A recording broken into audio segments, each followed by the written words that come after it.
Did you hear Chris Dodd's genius idea today about health reform? Chris Dodd's genius idea about how to move forward, how to get it done? He said, and I'm quoting here, let's take a breather for a month, 6 weeks. See, because if you give Republicans time, they'll come around. They'll feel embarrassed not supporting health reform. After 6 weeks to think about it, Orrin Hatch and Jim DeMint, they'll organize a "we get it now, let's support health reform" caucus. With all due respect to Senator Dodd, Republicans will never, ever, never, ever, ever, never, never, ever support this reform. Ever. Never. Why would they? Slowing it down this long and saying no to it this many times has reduced Democrats to zombies wandering around in circles, perking up only enough to occasionally try to kill each other.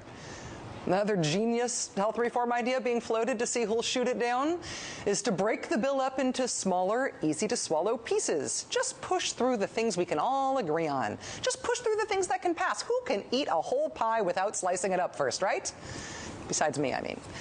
New Jersey Democratic Congressman Bill Pascrell is reportedly trying to line up House Democrats with his plan to cut the bill into 3 or 4 smaller bills with, quote, ideas we can all agree on while providing tangible benefits to nearly all Americans. Things we can all agree on. Even the Republicans, you know, they would love to be constructive on health reform. Just give them something reasonable, and I'm sure they'll all line up and vote their conscience to make America a better place. This is not going to happen. Anything that depends on Republican votes to move forward is not a real plan to move forward. Democrats, just right here for a second. They are not going to vote with you, never, no matter what you ask them to vote on in health reform. It is working for them to vote no. And when you keep waiting and stretching this out to try to give them more time to come around, you're giving them more time to make this even harder for you. They're not coming around, ever. If you want to keep your seats, if you want President Obama to be reelected, you have 2 options. One, the solution being floated today by Congressman Gerald Nadler and Henry Waxman, which is to pass the Senate bill, fix any problems with it through reconciliation, which is something that takes 51 votes. Or 2, you can kill the filibuster. Lower the number of senators it takes to overcome a filibuster. Make it not 60 anymore, but something less than that. Make it harder for the minority to thwart the will of the majority, since, handy chart here, they've been abusing that privilege in an unprecedented way. Senator Tom Harkin today said he's planning to introduce legislation to change the filibuster. It's something he's tried to do before. When his party was in the minority, it failed.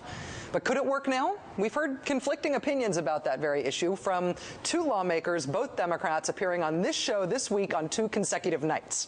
Did you notice this? This was Senator Debbie Stabenow 2 nights ago. As much as I would love to change this 60-vote rule and filibuster rule, it takes 2/3 of the Senate to be able to do that. So that's not realistic for us.